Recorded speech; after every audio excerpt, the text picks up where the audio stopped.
வருங்கால அரசு அதிகாரிகளுக்கு வணக்கம். ஸ்டூடண்ட்ஸ் வந்து ஒரு 6 டவுட்ஸ் டிஎன்பிஎஸ்சி மேக்ஸ்ல கேட்டிருக்கிறாங்க. அந்த 6 மேக்ஸ் எப்படி போடலான்னு பார்க்கலாம்.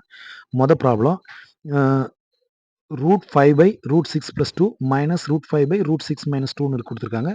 இது ஒண்ணும் பண்ண தேவையில்ல. கிராஸ் மல்டிப்ளிகேஷன் பண்ணீங்கன்னாவே போதுமானது. ஸோ ஃபர்ஸ்ட் ஸ்டெப்ல என்ன பண்ணலாம்னா, √5 * √6 - 2 -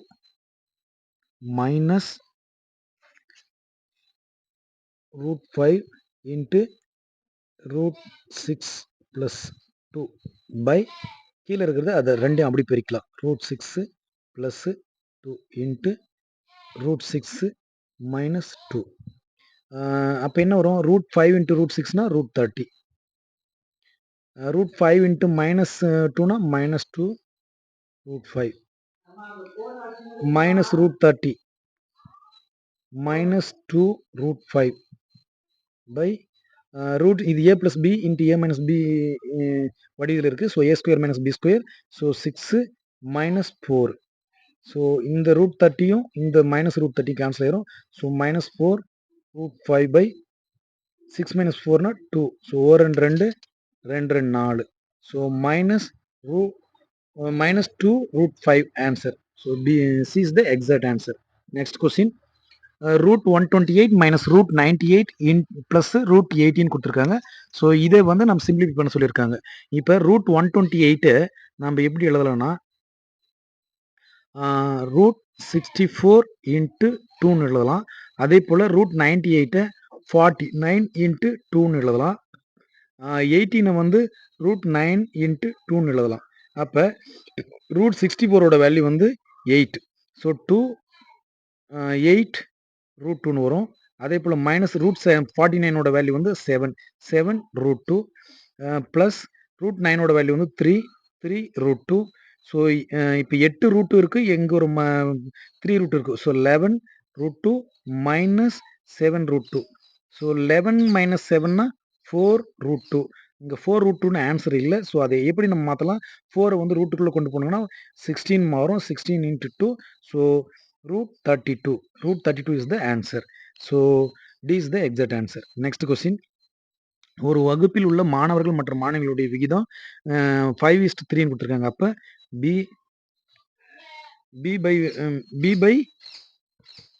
B/G வந்து 5/3 கொடுத்துருக்காங்க. B/G = 5/3.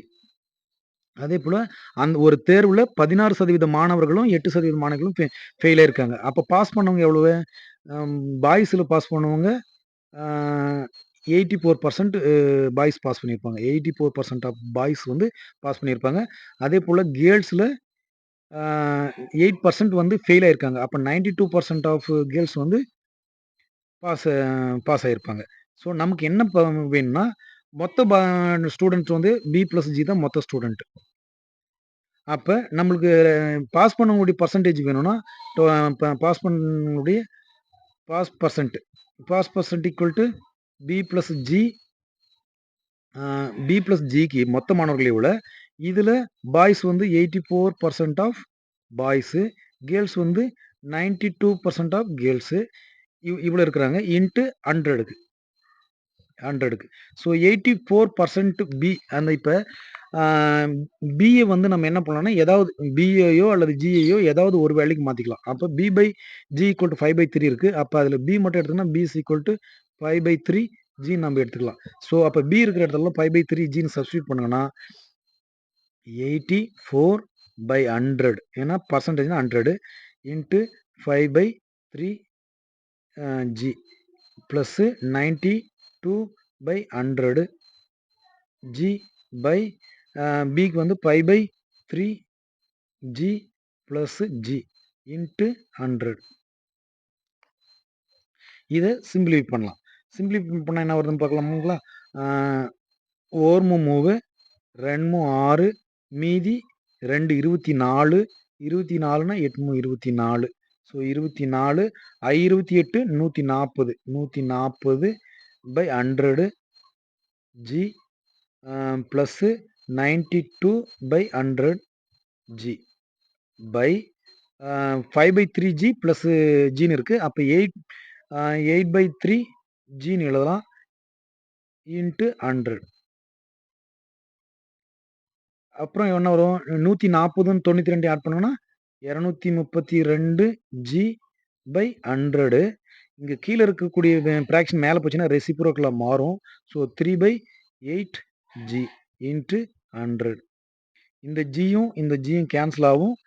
ரிமைனிங் இருக்கிறத நம்ம சிம்ப்ளி பண்ணோம்னா, ஓர் 8 8 2 8 16 2 16 மீதி 23ல 16 போச்சுன்னா 7 72 9 8 72. இந்த 100ம் இந்த 100 கேன்சல் ஆயிரும். So 29 into 3 3 29 87. So 87% of students வந்து பாஸ் பண்ணியிருப்பாங்க அந்த எக்ஸாம்ல. So answer B is the exact answer. So next question. வர்த்தகர் ஒருவர் ஒரு தண்ணீர் கொதிக்கலனை 11% லாபம், 18% சரக்கு மற்றும் சேவை வரியுடன் சேர்த்து 10,502க்கு வாங்கியிருக்கிறாரு. அப்படின்னா தண்ணீர் கொதிகலனுடைய குறித்த விலையும் சரக்கு சேவை வரியையும் கண்டுபிடிக்க சொல்லியிருக்கிறாங்க. அதாவது அந்த எந்த ஒரு கடையிலுமே பார்த்தீங்கன்னா, குறித்த விலைக்கு குறித்த விலைக்கு குறித்த விலையோட அவங்களுடைய லாபத்தையும் சேர்த்து தான் அ வெ வெ விலைய வந்து நிர்ணயம் பண்ணுவாங்க. இது விற்ற விலை. இந்த விற்ற விலைக்கு தான் ஜிஎஸ்டி கால்குலேட் பண்ணுவாங்க. இந்த விற்ற விலைக்கு ஜிஎஸ்டி கால்குலேட் பண்ணுவாங்க. அப்ப இது ஜிஎஸ்டியோட சேர்த்து தான் அப்ப குறித்த விலை, லாபம், ஜிஎஸ்டி இதோட சேர்த்து தான் அவங்களுக்கு அந்த கஸ்டமருக்கு ரூ. 10,502க்கு வித்திருக்கிறாங்கன்னு கொஸ்டின் சொல்லியிருக்காங்க. அப்படின்னா குறித்த விலை என்ன? சரக்கு ஜிஎஸ்டின்றது என்னன்னு கேட்டிருக்காங்க. இப்ப நாம என்ன பண்ணலாம்? ஜிஎஸ்டி இல்லாம அந்த பொருளோட விலைய வந்து எக்ஸ்ன்னு எடுத்துக்கலாம். ஜிஎஸ்டி இல்லாம பொருளுடைய விலை வந்து எக்ஸ். வித்தவுட் ஜிஎஸ்டி வந்து எக்ஸ். அப்ப வித்தவுட் ஜிஎஸ்டி எக்ஸ்னா ஆ அப்ப என்ன இதுக்கு எனக்கு ஜிஎஸ்டி என்ன இருக்கும்? ஜிஎஸ்டி இல்லாம எக்ஸ். அப்ப ஜிஎஸ்டி வந்து ஜிஎஸ்டி இஸ் ஈக்குவல் டூ 18% சொல்லியிருக்காங்க. ஸோ 18%னா 18% ஆஃப் எக்ஸ். அதாவது ஜிஎஸ்டி இல்லாம இந்த குறித்த விலையும் லாபமும் சேர்ந்து இருக்கிறது தான் எக்ஸ். இந்த எக்ஸ்க்கு தான் ஜிஎஸ்டி கால்குலேட் பண்ணியிருப்பாங்க. 18% எக்ஸ். அப்ப அப்ப அந்த மொத்த விலை எவ்வளவுக்கு வித்திருக்கிறாரு? 10,502க்கு வித்திருக்கிறாங்க. அப்ப 10,502ன்றது என்னது? குறித்த விலை லாபம் எக்ஸ் பிளஸ் அதோட ஜிஎஸ்டி வந்து 18% இருக்கு. 18% ஆஃப் எக்ஸ். இது எல்லாமே எதுக்கு ஈக்குவல்? 10,502க்கு ஈக்குவலா இருக்கும். ஸோ நமக்கு என்ன வருது?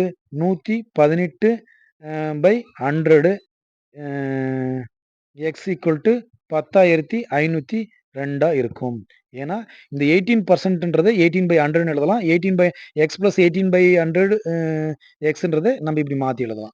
ஸோ நெக்ஸ்ட் ஸ்டெப்ல என்ன வரும்? 118/100 எக்ஸ் ஈக்குவல் டு 10,502 இருக்குது. நம்ம 2ஆல இதை சிம்பிளிஃபை பண்ணி போகலாம். 2 10 9 2 18 இது மறுபடியும் சிம்பிளிஃபை பண்ணா 5,251 வரும். So X is equal to 5,251 into 100 by 59. 59 5,251ல 89 டைம் வரும். ஸோ 89 டைம் வருதுன்னா எக்ஸ் இஸ் ஈக்குவல் டு 8,900. 8,900 என்பது ஜிஎஸ்டி இல்லாம அந்த பொருளோட குறித்த விலையும் லாபமும் சேர்ந்தது தான் 8,900. அப்ப நமக்கு ஜிஎஸ்டி என்ன வரும்? ஜிஎஸ்டி வந்து அந்த கஸ்டமர் எவ்வளோ செலுத்தினாரு? ரூ. 10,502க்கு வாங்கியிருக்கிறாரு. அப்ப இது 8,900 கழிச்சிட்டீங்கன்னா ஜிஎஸ்டி கழிச்சிரும். ஸோ ஜிஎஸ்டி எவ்வளோ வருது? 1,602. So 1,602 GST. இருக்குங்களா பாருங்க answer. B is the answer. இப்ப குறித்த விலை கேட்டிருக்கிறாங்க. குறித்த விலை வந்து இந்த 8,900க்கு தான் நமக்கு குறித்த விலை கண்டுபிடிக்கணும். ஸோ இப்ப மார்க்கெட் பிரைஸ் குறித்த விலைய வந்து நம்ம என்னன்னு எழுதலாம்னா, எம்ன்னு எடுத்துக்கலாம். ஸோ குறித்த விலை எம்ன்னா, எவ்வளோ லாபத்துக்கு வித்திருக்கிறாரு அவரு? 11% லாபத்துக்கு வித்திருக்கிறாருன்னு சொல்லியிருக்காங்க. அப்ப இந்த எம்முக்கு 11% லாபம் வச்சிருப்பாரு. அப்ப 111% அதாவது ரூ. 100க்கு ஒரு பொருள் வாங்குனாருன்னா 11% லாபம்னா 111. அப்ப 111% of M is equal to 8,900. So 111/100 M equal to 8,900.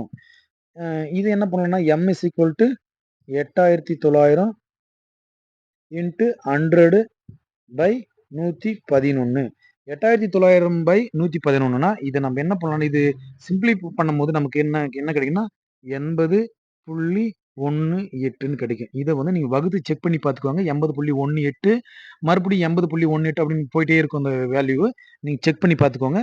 Next 80.18 into 100 இத மல்டிப்ளை பண்ணோம்னா 8,900 18. ஸோ, அந்த பொருளோட மார்க்கெட் பிரைஸ் 8,018 இருக்கும். இந்த 8,018க்கு தான் 11% கெயின் வச்சு 8,900 அவரு என்ன பண்ணியிருப்பாரு, அ அந்த விலைய வந்து நிர்ணயம் பண்ணியிருப்பாரு. கெயின் வந்து 8,900 நிர்ணயம் பண்ணியிருப்பாரு. இந்த 8,900க்கு அவரு என்ன பண்றாரு, 18% ஜிஎஸ்டி போட்டிருப்பாரு. ஸோ, 18% ஜிஎஸ்டி போட்டாங்கன்னா, 1,602 வரும். ஸோ, 1,602 என்பது அ ஜிஎஸ்டி குறித்த விலை வந்து ரூ. 8,018 குறித்த விலை. Next question. ஒரு பொருளின் மீது வழங்கப்படும் இரு தொடர் தள்ளுபடிகள் 25%, 20% எனில், இதற்கு நிகரான சமமான தள்ளுபடி சதவீதம் கேட்டிருக்கிறாங்க. ஸோ 2 தொடர் தள்ளுபடி கேட்டாங்கன்னா, இப்படி போட்டுக்கலாம். அதாவது தள்ளுபடின்னா மைனஸ். ஸோ இதாவது X plus Y plus X Y by 100 இந்த ஃபார்முலா நம்ம யூஸ் பண்ணலாம். ஸோ இங்க தள்ளுபடின்றதால மைனஸ். ஸோ எக்ஸுக்கு பதிலா மைனஸ் 25 மைனஸ் 20 இங்க பிளஸ் வச்சுக்கோங்க. இந்த இடத்துல மைனஸ் 25 போடுங்க. இந்த இடத்துலயும் மைனஸ் 20ன்னு போடுங்க. So minus into minus plus. So 20 into 25 by 100. இது சிம்ப்ளி பண்ணா ஓர் 25, 25, 4 25, 100, ஓர் 4, ஐநாங் 20. ஸோ என்ன கிடைக்குது? மைனஸ் 25 மைனஸ் 20னா minus 45 plus 5. So minus 40. So 40 அதாவது மைனஸ் 40னா தள்ளுபடி பண்ணி குடுத்துருக்காங்க. ஸோ 40% டோட்டல் தள்ளுபடியில அந்த பொருள சேல்ஸ் பண்ணியிருப்பாங்க. So answer C is the answer. இது ஒரு மெத்தட்.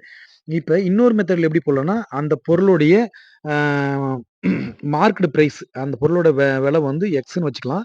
எக்ஸ்ன்னு வச்சீங்கன்னா, என்ன பண்றாரு தொடர் தள்ளுபடி 2 தள்ளுபடி குடுக்குறாரு. 25% ஒரு தள்ளுபடினா 75% ஆஃப்ன்னு குடுத்திருப்பாரு. அதேபோல அ 20% தள்ளுபடினா இன்னொரு 80%க்கு வித்திருப்பாரு. So 70% into 80% into X.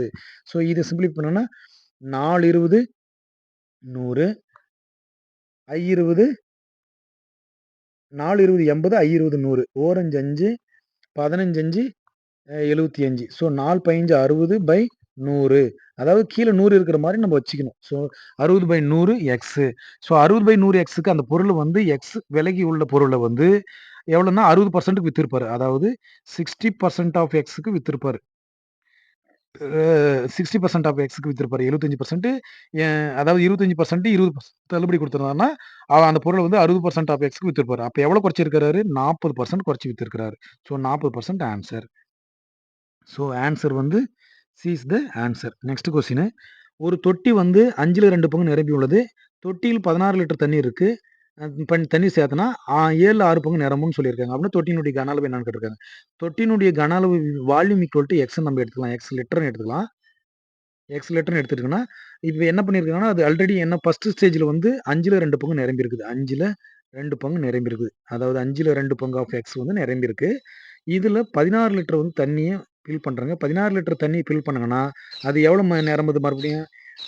7ல 6 பங்கு நிரம்புதுன்னு சொல்லியிருக்காங்க. 7ல 6 பங்கு நிரம்புது. ஸோ என்ன வருது நெக்ஸ்ட் ஸ்டெப்ல? எக்ஸ்லாம் ஒரு பக்கமும், நம்பர்லாம் ஒரு பக்கம் வச்சீங்கன்னா, 16 இஸ் ஈக்குவல் டூ 6/7 மைனஸ் 2/5 எக்ஸ்ன்னு வரும். ஸோ இத சிம்ப்ளி பண்ணோம்னா 16 ஐஆர் 30 30 மைனஸ் 7 2 14 பை 7 5 35 கிராஸ் மல்டிப்ளிகேஷன் பண்ணியிருக்காங்க. ஸோ நெக்ஸ்ட் ஸ்டெப்ல என்ன வரும்? 16 ஈக்குவல் டூ 30ல 14 கழிச்சுனா 16 by 35 x. Or 16 16 or 16 16. So X is equal to 35. So அந்த தொட்டியினுடைய கொள்ளளவு வந்து 35 litre. So answer C is the exact answer. Thank you.